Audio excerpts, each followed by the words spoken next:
While I was busy at work, an unexpected email interrupted my day. It was from my husband Jack, who calmly confessed over the phone that he had fallen in love with someone else and was planning to start a new life with her. Shockingly, he also mentioned his intention to take the luxury camper van that we had recently bought, a purchase made in my name through a loan. Despite my efforts to reason with him, Jack disregarded my pleas, abruptly ended the conversation, and soon became unreachable.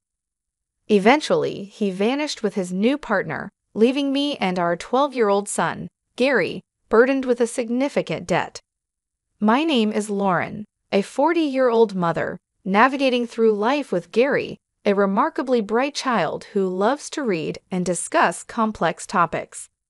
Unlike Gary, Jack has always been unpredictable, rarely holding on to a job for long. Despite these challenges, he managed to keep a stable income for the past 4 years, which brought a sense of relief to our family's financial stability. Our family, despite its imperfections, had moments of joy and dreams of making lasting memories together. One of these dreams involved purchasing a $55,000 camper van to explore and create adventures as a family. Unfortunately, due to Jack's poor credit history, I had to secure the loan for the van under my name. The day we were supposed to celebrate the van's arrival, I was blindsided by Jack's email, in which he claimed the van for himself, citing the loan was in my name and I would be responsible for its repayments. This abrupt revelation, followed by his confession of love for another woman, left me in a state of shock and uncertainty. At 40, with a son to raise and a sudden financial burden, I found myself pondering our future, unsure of the next steps to take in this unexpected turn of events. What started as a fleeting connection unexpectedly grew serious, prompting Jack to declare his intentions to start anew with someone else and leave our shared life behind. During a brief and unsettling phone call, he referenced our previous discussions about divorce conversations that emerged during heated arguments. Jack stated he would proceed with the divorce, swiftly ending the conversation and leaving me in a state of shock. This moment was the stark realization of Jack's betrayal, a harsh revelation that hit me deeply. Despite my attempts to reach out to him following this exchange, he remained silent, never responding to my calls or emails. Upon returning home one day, I discovered the drawer where we kept important documents, including our discussed divorce papers, was empty. Jack had taken them. This left me facing the immense financial strain of a $55,000 car loan we had taken together. Amidst this turmoil, my son Gary noticed my distress. His worry became evident one evening when he approached me, his voice laced with concern, asking if I was okay, noting my lack of appetite and the unusual atmosphere at home. Caught off guard by his perceptiveness, I realized I could no longer shield him from the truth. Hesitantly, I opened up to Gary, sharing the painful details of what had transpired. His response was surprisingly mature. He seemed to have anticipated the changes in our family dynamics, although I sensed the news affected him more than he let on. Inwardly, I apologized to him, feeling a profound sadness for the upheaval in his young life. As the days passed, the weight of the situation took a toll on me, both emotionally and physically. My health began to decline, a fact I could no longer ignore when I found myself unable to stand during a training session at work. Despite my attempts to reassure my colleagues, I collapsed, my body succumbing to the overwhelming stress. When I awoke, I was in a hospital room, a stark reminder of the toll the ordeal had taken on me. Amidst the physical and emotional chaos, the support from those around me, especially Gary, became a beacon of strength, reminding me of the resilience needed to navigate through the aftermath of Jack's departure and the challenges that lay ahead. After receiving a concerning diagnosis from the doctor, I was admitted to the hospital for further tests. There, lying in the hospital bed, hooked up to an IV drip and staring at the stark white ceiling, I couldn't help but feel overwhelmed by the situation. It was supposed to be stress from emotional turmoil, Yet there I was, feeling utterly defeated. As tears began to flow, my son Gary, who usually maintains his composure, burst into the room, his face etched with worry. His sudden appearance prompted me to quickly dry my eyes. "Mom, what's going on? It's not serious, is it? You're not going to leave me, are you?" he asked, his voice laced with fear. "Of course not, sweetheart. I could never leave you," I reassured him, attempting to mask my own fears. Gary explained how he had been notified by his school teacher about my hospitalization, how shocked and scared he had been. Despite his maturity, he was still just a 12-year-old boy, a realization that steeled my resolve to recover. However, my health situation was more grave than I initially thought. Diagnosed with a serious illness, the doctor recommended immediate surgery. Following the doctor's advice, I underwent the procedure, and a month passed before I was discharged a month since Jack had left us. Upon returning home, I found a demand letter for the car loan payment in the mailbox, a payment that should have been automatically deducted from my account. In a panic, I checked our finances, only to discover that our account, which previously held $30,000, was now almost empty, with just $55.90 remaining. It was clear to me Jack was responsible. The urge to confront him and demand the money back surged through me, but he was unreachable, and without the camper van he took, selling it to recover the funds wasn't an option. The realization that Jack had not only taken the van, but also drained our savings hit me hard. Physically weakened and financially devastated, I felt utterly helpless. Gary, sensing my despair, offered a comforting touch, his hand on my forehead. "You look pale, Mom. Are you okay?" His innocence and concern were touching, yet it pained me to admit the reality. "Physically, I might be fine, Gary, but your father took more than just the car, he took all our savings too. I can't work right now because of my health, and we're out of money. I just don't know what we're going to do," I confessed, the weight of our predicament pressing down on me. Despite the challenges, Gary's unwavering support provided a glimmer of hope. Together, we faced an uncertain future, but his resilience reminded me of the strength we shared as a family, even in the darkest of times. Motivated by my son's determination, I found myself pulling away from the grip of despair. "I see, then I'll find some work too," I declared, bolstered by my 12-year-old son's resolve to contribute by delivering newspapers and looking for work online. It wasn't the time to feel defeated. "Sorry for worrying you, Gary. I can't let myself be weakened by this. I'll shift my mindset and do everything in our power," I said, offering him a reassuring smile. Gary's smile mirrored mine, and then he proposed something wholly unexpected. "Let's figure out a way to get the camper van back from Dad." "How can we do that?" he asked with a spark of resolve in his eyes. "Yes, the camper van is registered in my name, but what can we do about that?" I pondered aloud, intrigued by his line of thinking. Gary then shared an idea so innovative it took me by surprise, an idea I hadn't considered. Despite not knowing Jack's whereabouts, Gary suggested we use technology at our fingertips. Recalling a family hiking trip where we had felt lost, we had bought Gary a kid's cell phone equipped with a GPS app accessible by both Jack and me. With this app, Gary believed we could track Jack's location in real time, a thought that hadn't crossed my mind. But what if we confront him and he manages to evade us again? I questioned, skeptical of our chances in such a scenario. "Don't worry, I've taken some precautions," Gary said, his smile widening with confidence. I was astonished by his foresight. While I was hospitalized, Gary had independently set a plan in motion, uncovering information about Jack's mistress and plotting our next steps with a maturity far beyond his years. "All right, let's show Dad the consequences of his betrayal," I agreed, feeling a newfound strength with Gary by my side. Together, we prepared to face Jack, my son's intelligence and bravery filling me with pride. With Gary by my side, I feel invincible. Let's do this, I thought to myself, ready for whatever lay ahead. 2 days later, my phone rang. It was Jack, sounding desperate. "Ah, it's me. I need your help. The police are questioning me about you, and they might ask me to come to the station voluntarily. Please help me," he pleaded. "Oh, is that so? Just wait a moment," I replied, maintaining my composure. Gary and I quickly headed to the location provided, a forest park near our house known for camping. There we found Jack being interrogated by the police beside his car, his expression a mix of confusion and dismay. The tables had turned.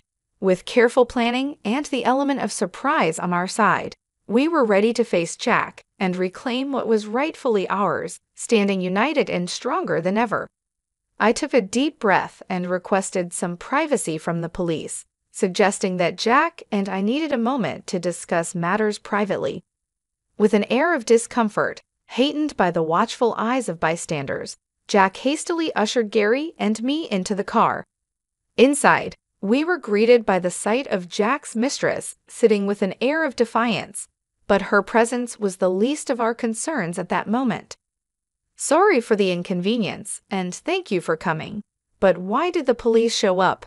I'm confused," Jack started, genuinely puzzled by the turn of events. "The reason is simple.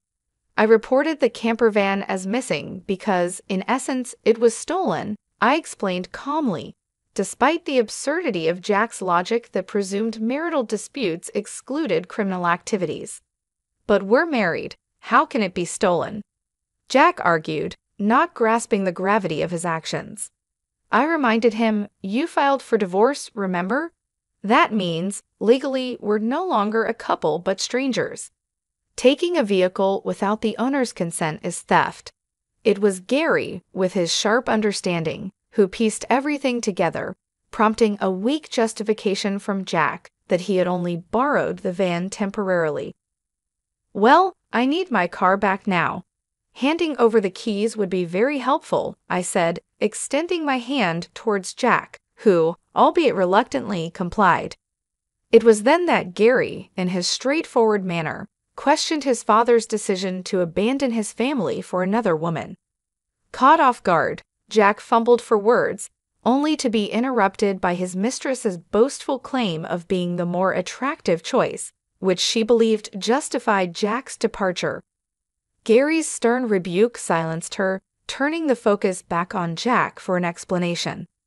When Jack hesitated, Gary threatened to involve the police again, prompting a hurried admission.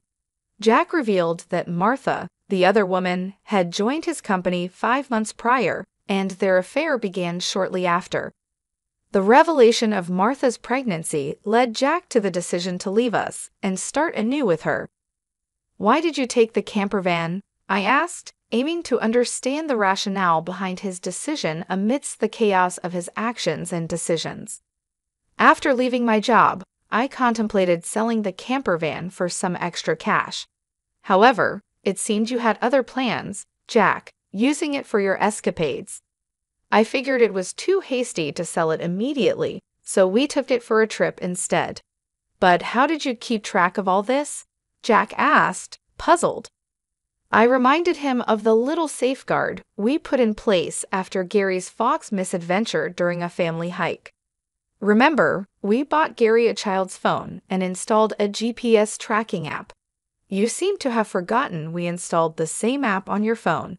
So I've been aware of your whereabouts all along." To my surprise, Gary later confessed he had orchestrated getting lost on that hike as a ploy to secure a phone for himself, a revelation that highlighted his cunning and foresight. I had my suspicions about Dad, so I devised this plan to keep an eye on him, Gary admitted, showcasing his adeptness at strategy. "You're quite the formidable child, Gary. I strive never to be the kind of adult who betrays those who matter." Without a second thought, Jack said, a trace of realization in his tone. Confronted by the blunt truth from his son, Jack appeared defeated, a stark contrast to the empowered feeling Gary's assertiveness and maturity instilled in me. As a mother, this bolstered my resolve to ensure everything was settled justly. And about the $30,000 you took from our account. I pressed on. That money needs to be returned immediately. It was our family's savings. Jack protested, but we were married. I don't have to give it back. That's where you're wrong. The money was mine, saved painstakingly from before we were even together. Your history of quitting jobs never really contributed to our savings, did it? I countered, dismayed yet vindicated to learn how the money was frivolously wasted by Jack and his mistress. It was a moment that cemented my relief over our impending divorce. So this is how it stands. If you appropriated the van and my savings for your use, that's a criminal offense, I informed him, ready to address the matter legally if necessary. Jack, trying to dismiss the severity, retorted, I've already sent the police away. It's not their concern anymore, right? I only agreed we would have a discussion. This encounter underscored the stark realities and the necessity of standing firm, ensuring that justice was served for the sake of our family's future and dignity. In the midst of our confrontation, I made it clear that retracting the complaint was out of the question. In fact, I was determined to add the theft of my money to the existing report. Sensing the gravity of the situation, Gary, ever so ready, offered to contact the police immediately using a quick feature on his child's phone. Martha, who had been silently observing our heated exchange from within the confines of the camper van, attempted a swift exit but was met with a startling surprise. Outside, her parents awaited, their expressions a vivid display of rage and disappointment. Her attempt to leave was halted by their presence, and her apologies were drowned out by their furious reprimands. Why are you here? How did you find out? Martha stammered, caught off guard. I took the liberty of contacting your parents in advance, I revealed. This turn of events was made possible by Gary's initiative. During my hospitalization, he had visited Jack's workplace to share our distressing situation. Moved by Gary's genuine distress, Jack's colleagues connected the dots to Martha, leading to the discovery of her parents' address. Jack and Martha's overly familiar behavior had not gone unnoticed at the office, further fueled by compromising photos from the company's welcoming party for new employees. With this information and Martha's known commute from her parents' house, I sought out her parents, shared the ordeal we were enduring, and arranged for them to be present at this pivotal moment. Martha's frustration was palpable as she accused me of betrayal, to which I retorted with my own grievances.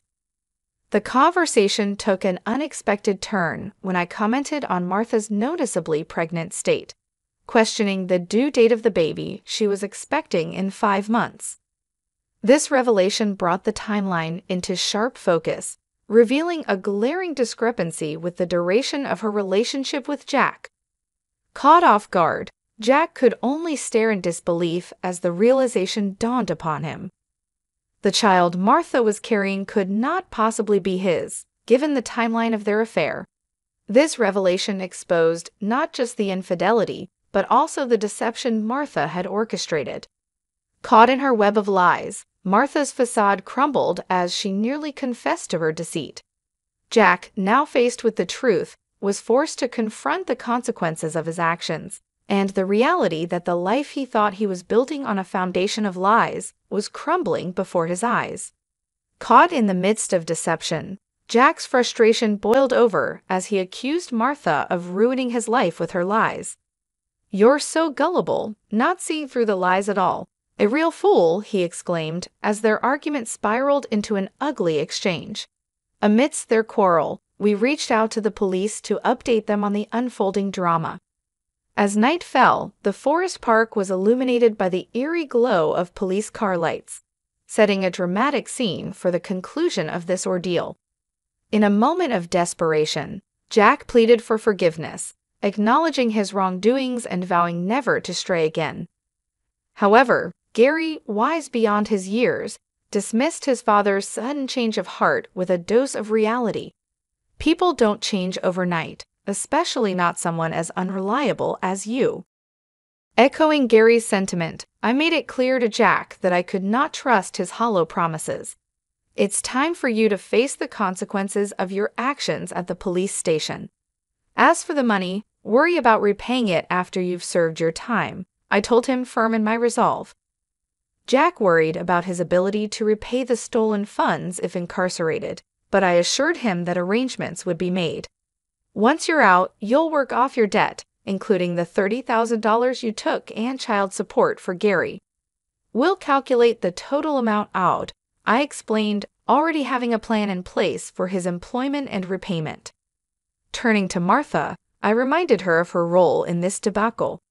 You might consider yourself merely a bystander, but you're complicit in Jack's actions. Be ready to face the consequences. Her plea for help from her parents was met with rejection. They could not support a daughter who brought trouble upon others. Eventually, Jack and Martha were taken into custody, a testament to Gary's strategic thinking. Although they were released from detention shortly thereafter, they were confronted with a substantial financial obligation to me, arranged through legal channels.